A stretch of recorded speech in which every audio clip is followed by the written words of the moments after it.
भुट्टो की सजाए मौत में सुप्रीम कोर्ट कसूरवार है या martial law administrator chief justice Pakistan Qazi Faez सकी सरबराही में 9 रुकनी लार्जर बेंच ने जुल्फकार अली भुट्टो की सजाए मौत के खिलाफ रेफरेंस पर समाअत की।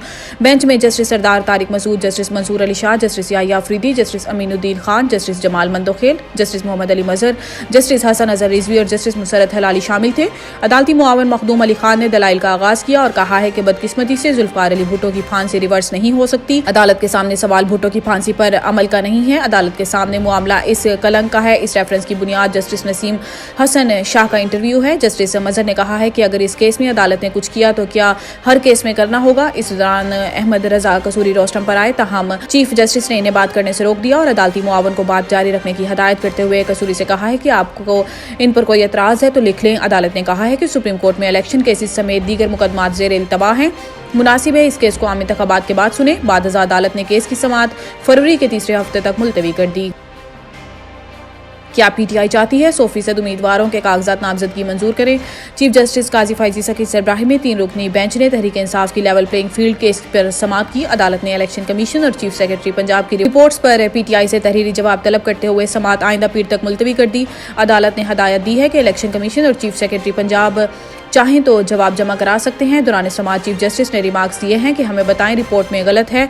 चीफ सेक्रेटरी पंजाब के तहरीरी जवाबात में अगर कोई गलत बयानी की गई है तो हमें तहरीरी तौर पर बताएं। जबानी बात ना करें, जुमलेबाजी ना करें, बताएं आपके लिए क्या ऑर्डर जारी करें। अगर मुल्क के किसी इदारे पर एतमाद नहीं तो बताएं, हम हुक्म देते हैं। खान साहब अगर बेगुनाह हैं तो इन्हें जेल में नहीं होना चाहिए। समाअत के बाद मीडिया से गुफ्तगू करते हुए chairman people's party Bilawal Bhutto Zardari ने कहा है कि हम जुल्फकार अली भुट्टो फांसी केस इंतखाबात के बाद नहीं बल्कि इंतखाबात से पहले सुनना चाहते हैं। फैसला इंतखाबात से कबल आ जाए। हमें फाइजीसा से उम्मीद थी कि केस मुसलसल सुना जाए। खैर, अब उम्मीद है कि इंतखाबात के फौरी बाद इस केस का फैसला आ जाएगा।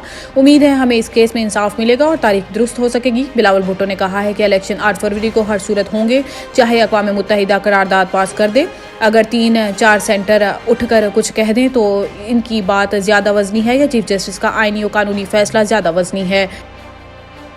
दहशतगर्द कभी भी अपने मजमूम मकासद में कामयाब नहीं होंगे। वज़ीर आज़म का बयान। निगरान वज़ीर आज़म ने दहशतगर्द हमले में शहीद होने वाले पुलिस एहलकारों को दुआ दी और इनके अहल खाना से इजहार ताज़ियत की। इन्होंने हमले में जख्मी होने वालों की जल्द सेहतयाबी की दुआ की और इन्हें हर मुमकिन तिब्बी इमदाद फराहम करने की हदायत भी की।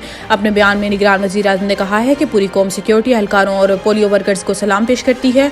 दहशतगर्द कभी भी अपने मजमूम मकासद में कामयाब नहीं होंगे। निगरान वज़ीर आज़म ने कहा है कि मुल्क से पोलियो वायरस के मुकम्मल खात्मे तक इंसदाद पोलियो मुहिम भरपूर तरीके से जारी रहेगी और अवाम पोलियो वैक्सीन के हवाले से किसी भी मनफी प्रोपेगेंडे के धोखे में न आए। जामिया अल ज़हरा और दुनिया भर के उलमा कराम पोलियो के इंसदाद के प्रोग्राम की तौसीक कर चुके हैं।